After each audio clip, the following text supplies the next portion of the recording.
Good morning, student. Today we are going to discuss with the corrupt practices. Already I have discussed in the classroom that related to the corrupt practices, which is a unit 4, and in the unit 4 already the part A and part B has been discussed. Part A has the meaning and distinction between the corrupt practices and electoral offences, and the part B has the substantive corrupt practices like bribery, undue influence, character assassination of the candidate, appeal on the ground of religious, race, caste, etc. And in that the student must be aware about that. Already I have discussed related to the corrupt practices and the how it is going to affect the election and other things. The essence of the democratic election is a freedom of choice, and here is the choice is based on the something due to the election. An election, how it is going to be processed, what is the good practices is to be adopted, how the model code is being adopted and implemented. In the modern times, the election has been primarily associated with the system of the representative form of the government. In all democratic countries of the world, the electoral system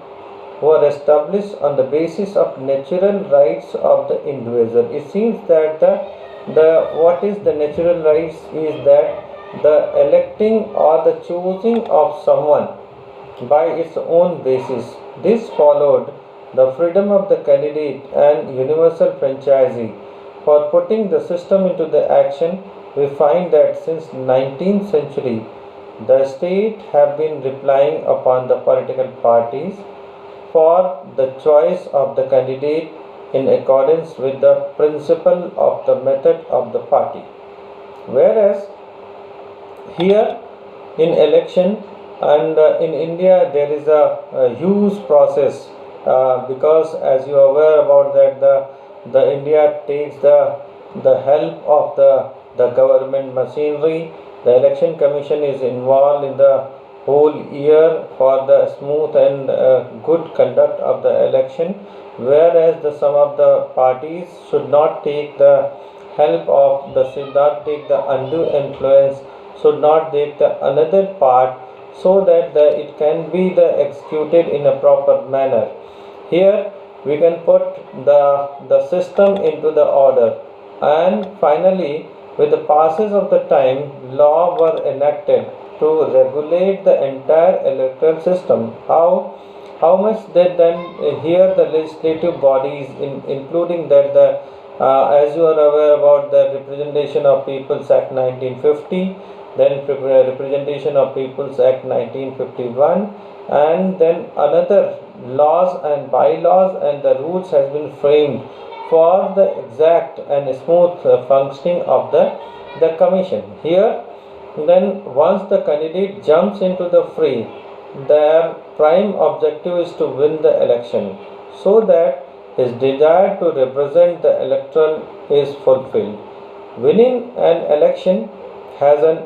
not been so easy a task for since the candidates, his party, followers and workers as well as his agent want victory, and this desire too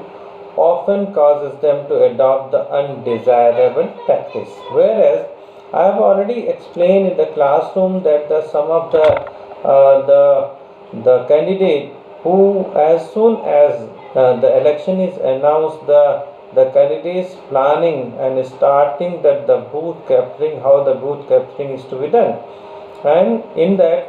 they are not going to attract the candidate, the voters by the during the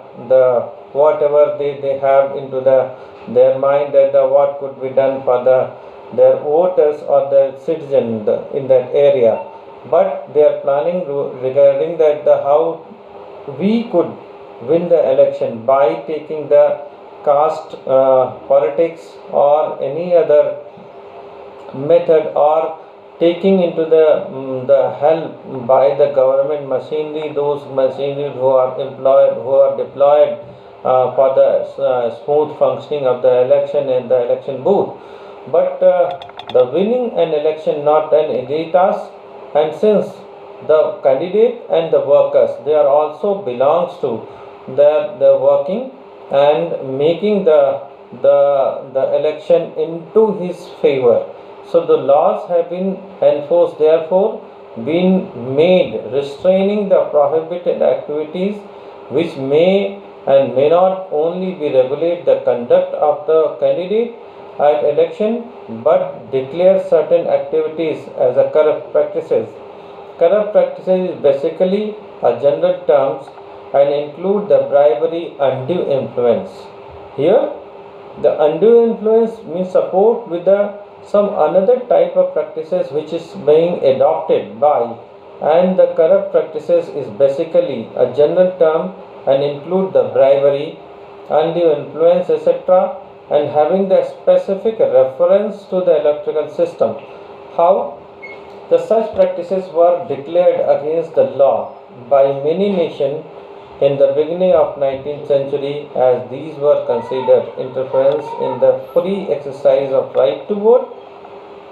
Then in later years, legislation acquired a new dimension and covered many more aspects, including the size of expenditure, contribution, and the specific of the purposes for which the money could be spent. Here, the many parties are taking the advantage, such as many people has come to know related to that the some of the these parties or the candidate are taking the help of or luring the voters in their favor by providing their liquor, food, saris, clothes, and etc. That they are going to adopt these type of practices so that they can win the election. Now we are going to discuss with the some another thing how you can differentiate between the two things. One is the corrupt practices, and second is the what is the electoral offenses. Here is the two things. One is the corrupt practices means the which gives the by adopting these type of practices the candidate may be advantaged. And what is the electoral offenses? The what the model code of conduct has been ordered or been given by the election commission, where the some of the parties violate these type of practices and may go into the electoral offenses. As mentioned above, the law frowns upon the resort on to certain acts called the electoral corrupt practices, and the other called the electoral offences. Corrupt practices at the election are presently specified in section 1 to 3 of the Representation of Peoples Act 1951, and the electoral offences on the other hand are laid down both by the IPC chapter 9th A and in the 1951 Act, where the electoral offences under the IPC are criminal acts in general and relatable to all the elections held under any law to any elective body in the country. The corrupt practices and electoral offences under the 1951 Act are specifically related only to the election held under the Act to the Parliament and the state legislature, and not to her election, including the election to the offences of the President and Vice President of India. The fundamental distinction between these two classes of the prohibited acts is that when the corrupt practice is committed by the candidate or by someone else with his consent, it has the effect of the vitiating the whole election and will result the election into the candidate being declared void the commission of the electoral offences does not have the such fatal bearing on election result. Whereas you might have remembered that in the case of Ayaram and Gayaram, whereas the Ayaram or Gayaram the case, the case has taken the system into the by in own head, that the changing of political party in a single day, they which leads to the corrupt practices, whereas the parliament has enacted the law, that is the anti-defection law. In the further, we have said that some of the things are being taken into the consider. In the former, the whole constituency suffers in as much as the candidate loses his seat and the constituency goes without the representation in the legislature till another election is held or replaced the unseated members. Here it is clearly said that if the candidate is using this unfair practices, corrupt practices, or electoral offences, or any other things,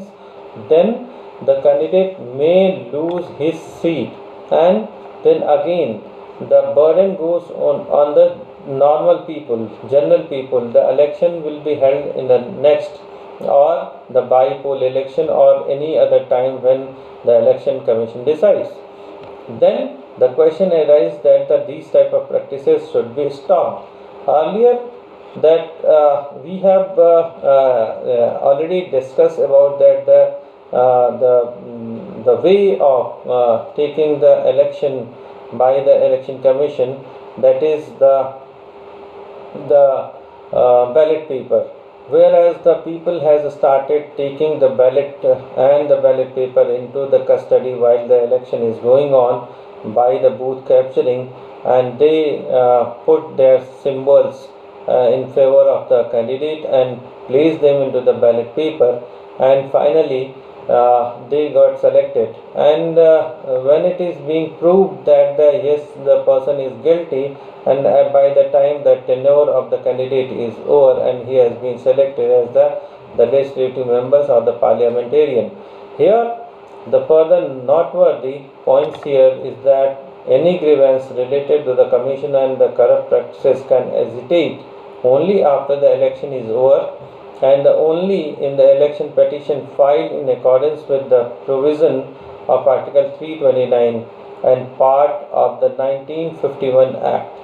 But the commission of the electoral offences can be taken cognizance of as soon as it is committed, and the process of law set in motion immediately after, in the same manner in which any other criminal activity is investigated. That's why it has been treated under the IPC that any offence other than the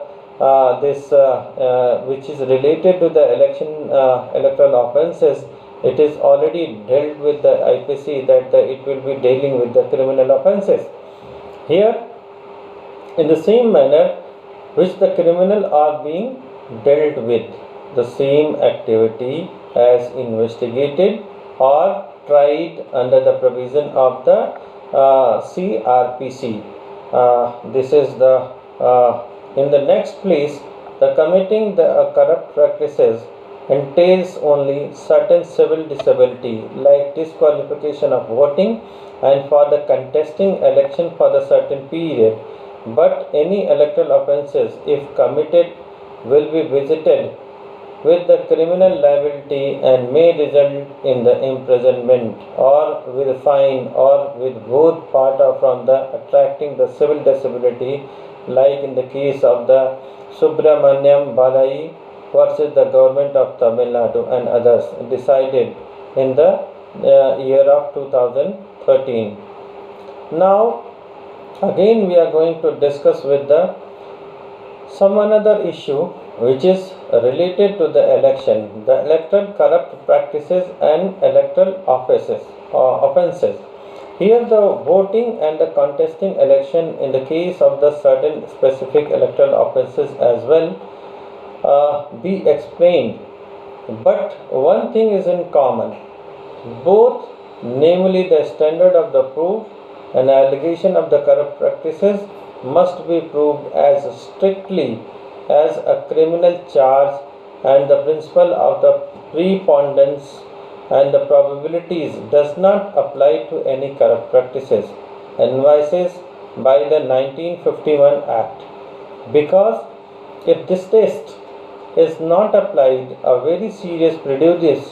would be caused to the elected candidate, who would be caused to the elected candidate and will not only lose his seat but may also be disqualified for the period of 6 years. Already I have explained in the classes that the disqualification and qualification of the candidate. Here, if any person who is disqualified, and this he will be disqualified for the 6 years, there is a reason for that, and for fighting an election prior to the period 1975, any person found guilty of committing a corrupt practices at the trial of the election petition or the election appeal got automatically disqualified by the operation of law under section 8A of the Representation of People's Act for contesting the election to the Parliament and the state legislation, and for voting for period of now determined by the President on the opinion of the Election Commission and under the section 8A. Now going to the corrupt practices. How the corrupt practices are defined into the Representation of People's Act and the electoral offences are in section 120. Here the bribery. Bribery says any gift, offer, promise, or by the candidate or his agent, or by any person with the consent of the candidate or the election agent, or gratification, or any person whomsoever, with the object directly or indirectly of inducing a person to stand or not to stand as, or to withdraw or not to withdraw from being a candidate at an election, an elector to vote or refrain from the voting an election, or as a reward to a person for having so stood, not so stood, or having withdrawn or not having withdrawn his candidature, or an elector for the having voted or refrained from voting. Secondly, we are going to discuss with the received or the agreement to receive any gratification, whether as motive or a reward. And here again we are going to discuss with that the by a person for standing, not standing, as or withdrawing or not withdrawing for many other candidates. Fourthly, by a person whomsoever for himself or any other person for voting or refraining from voting, or inducing or attempting to induce any elector to vote or refrain from voting, or any candidate to withdraw or not to withdraw his candidature. For example, or the explanation is that for the purpose of this clause, the term gratification is not restricted to precautionary gratification. Here it is also mentioned that the gratification estimable in money, and it includes all form of entertainment and all form of employment for reward, but it does not include the payments of expenses bona fide incurred at or for the purpose of election and duly entered in account of election expenses referred to in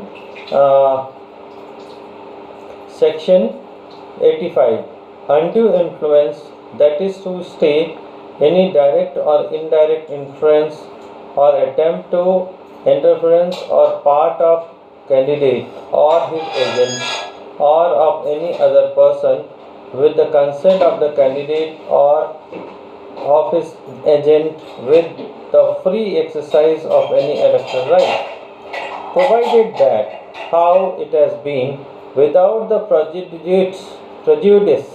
to the generality of the provision of this clause any such person as referred to therein who first is the threaten any candidate or any electoral or any person in whom a candidate or an elector is interested with injury of any kind of including social ostracism or excommunication or expulsion from any caste or community. Secondly, includes an attempt to induce a candidate or an elector to believe that he or any person in whom he is interested will become or will be tendered an object of divine displeasure of spiritual censor shall be deemed to interfere with the free exercise of the electoral right of such candidate or electoral within the meaning of this clause. A declaration of the public policy or promise of public action, then the more exercise of a legal right without intent to interfere with an electoral right shall not be deemed to be interference within the meaning of the clause. Here is that if the appeal by the candidate or the agent by any person with the consent of the candidate or his election to vote or refrain from the voting for any person on the ground of religious, race, caste, community, or the language or use of or appeal to religious symbol or the use of or the appeal to national symbol such as the national flag, national emblem for the furtherance for the prospects of the election that the candidate or for prejudicially affecting the election of any candidate, provided that no symbol allotted under the rules made under this act to the candidate shall be deemed to be the religious symbol or national symbol for the purpose of this clause. Here we can say that these type of already I have discussed in the basis of the religion, race, caste, community, language, use of, appeal of religious symbol or use of that, the appeal of national symbol or such the national flag or the national emblem or these type of things where the candidate are taking the advantage of this, right? Say again, say one of the example, if the candidate are taking the help of the caste system, here the suppose someone says that yes, I am from this particular this religion and I have the good candidature for the working of the same people, so it can be the in a good faith, but it is the some another way if the some person is using it that yes, I can be the person who will do the some against to the another religion will cause the something different into the meaning, right? Here the something related to the promotion or attempt to promote the feeling the enmity or hatred between the different classes of the citizen of India on the ground of religion, race, caste, community or language by the candidate or his agent or any person with the consent of the candidate or his agent, any further person with the consent of the candidate of his election agent of the furtherance of the prospect of the election of the candidate, for the prejudicially affecting the election of the any candidate. Further, the publication of the candidate or his agent by any other person with the consent of the candidate, the election agent, or of the any statement of the fact which is false and which he believes to be false and does not believe to be true in relation to the personal character or the candidate of any candidate, in the relation of the candidature or the withdrawal of any candidate, being a statement reasonable, calculated to the prejudice for the prospects that candidate election. Further, suppose we are going to procure or hire, or whether on payment or otherwise, of any vehicle or vessel by the candidate or his agent or by any other person with the consent of the candidate or his election agent, or by use of such vehicle or vessel for the free conveyance of any elector to or from any police station provided under section 45. Here, the provided that the hiring of a vehicle or vessel by the elector or by the several electors at their joint cost for the purpose of conveying him or them to and from any such polling station or place fixed for the poll shall not be deemed to be the correct practice under this clause if the vehicle or vessel so hired is a vehicle or vessel not propelled by the mechanical power. Further, providing this that the use of public transport, vehicle, vessel or any tram car or railway carriage or by any other elector as his own cost for the purpose of going to or coming from any such polling station. Here, the station or place fixed for the poll shall not be deemed to be the correct practices under this clause. Explanation. In this class, expression vehicle means any vehicle used or capable of being used for the purpose of road transport, whether propelled by the mechanical power or otherwise, and whether used for drawing or other vehicle or not.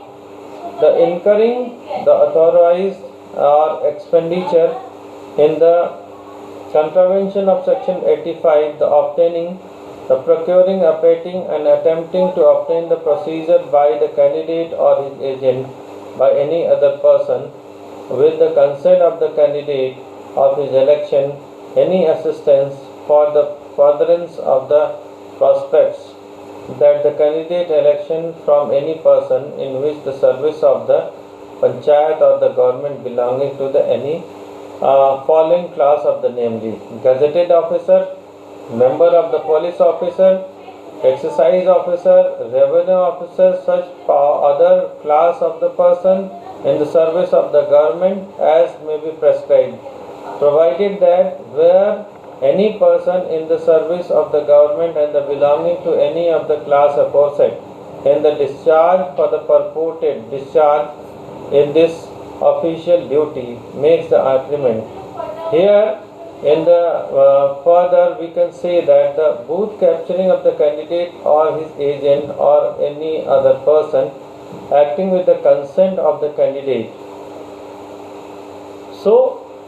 the explanation 1 and 2 in this section, the first explanation is in this section of any explanation, agent includes an election agent, a polling agent and any person who is held to have acted as an agent in connection with the election with the consent of the candidate. Then explanation 2. For the purpose of clause 8, a person shall be deemed to assist in the furtherance of the purpose prospects of the candidate election if he acts as an election agent of that candidate. Explanation 3. For the purpose of the clause 8, notwithstanding anything contained in either other law, publication of the Gazette, or appointment of the resignation, termination of the service, dismissal or removal from the service of any of a person in the service of the government or of a panchayat shall be conclusive proofs of such appointment, resignation, termination of service, dismissal or removal from the service as the case may be. Here we can say that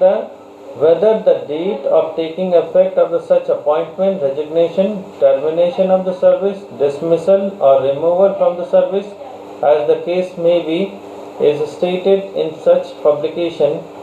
also of the such fact. Here was the appointment of the effect from the said date, or in the case of resignation, termination of the service, dismissal or removal from service, such person ceased to be the such service with the effect from the said date. Here I can one thing enumerated into the how many part has been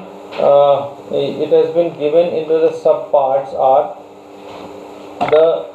first thing it has been given in that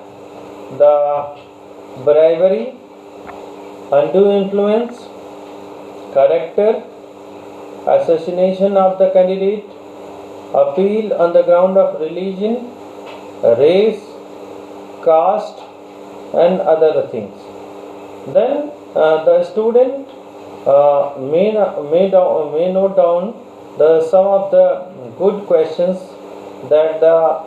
which may come into the examination. What do you mean by the corrupt practices? Explain. And how? Mention the major forms of the corrupt practices in India. Secondly,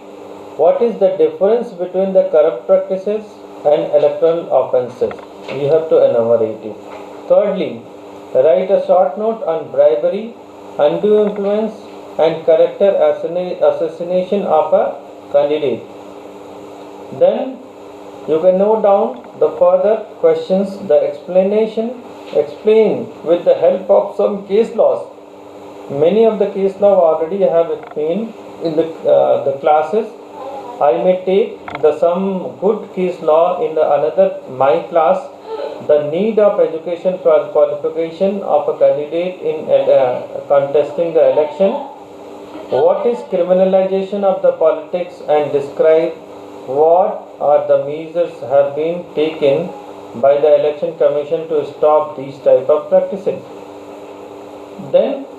you can note down the further questions are what is the process of ascertaining the election expenses of the political parties. Write in the detailed model code of conduct. Can the political party use the private or social media for election campaign? Then how can they explain the details in the form of the media used in the election campaign? Here further question is that explain in detail defacement of the public private properties. And then further you can say write down one question. Write in detail the need of reservation of women parliament into this legislature bodies, right?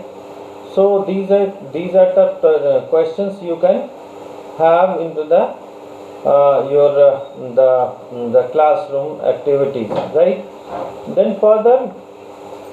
here in section 121, promoting the enmity between the classes in the connection with the election.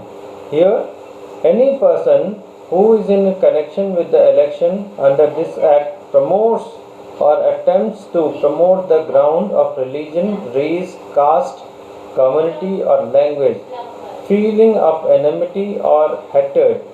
between the different classes of the citizen of India shall be punishable with the imprisonment for a term which may extend to the 3 years, or fine which may extend to 10 years, 10,000 rupees, or with both. So hence, the fine student, that today's lecture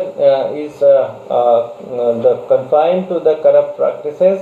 and the sub clause of the corrupt practices and election offences, and I'll be taking the second lecture,